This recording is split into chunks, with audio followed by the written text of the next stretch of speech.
বন্ধুরা, আমি তোমার আবার চলে আসলাম তোমাদের সামনে নতুন একটা ভিডিও নিয়ে।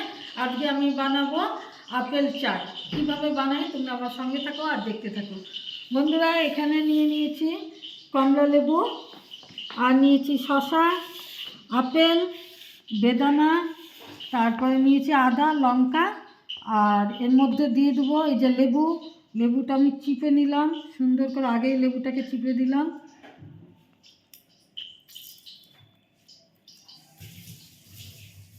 লেবুটাকে চিপে দিলাম।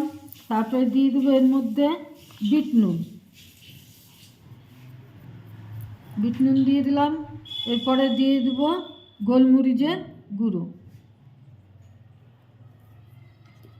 এমনি সাদা নুনও দিতে পারেন আপনারা, কোনো ব্যাপার না। আমি বিট নুন ব্যবহার করলাম। দিয়ে দিলাম ভুজিয়া। এখন অল্প ভুজিয়া দিয়ে মেখে নেবো, পরে আবার দেবো। আর এই যে লঙ্কাটা ভালো করে এইভাবে ফাটিয়ে নেব।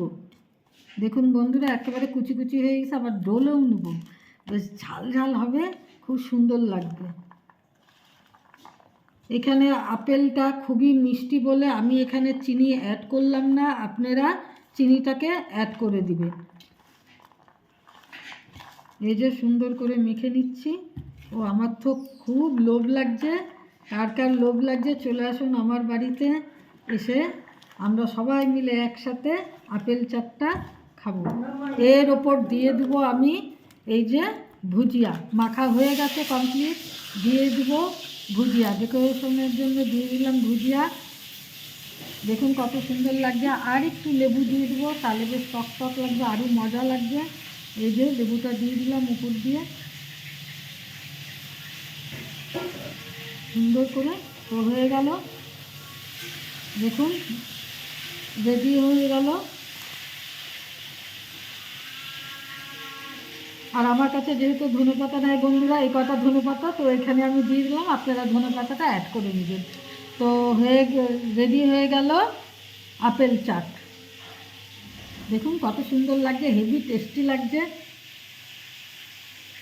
বন্ধুরা। এর মধ্যে একটু চিনি অ্যাড করে দিলাম, চিনিটা দিয়ে দিলাম। তো আর একটু চিনিটা দিয়ে মাখিয়ে নিই। এইভাবে চিনিটা দিয়ে মাখিয়ে নিলাম, বেশ সুন্দর হয়েছে বন্ধুরা। আমার এই রেসিপিটা যদি আপনাদের ভালো লেগে থাকে তাহলে প্লিজ লাইক, শেয়ার, কমেন্ট করবেন আর সাবস্ক্রাইব করে আমার চ্যানেলটা পাশে থাকবেন।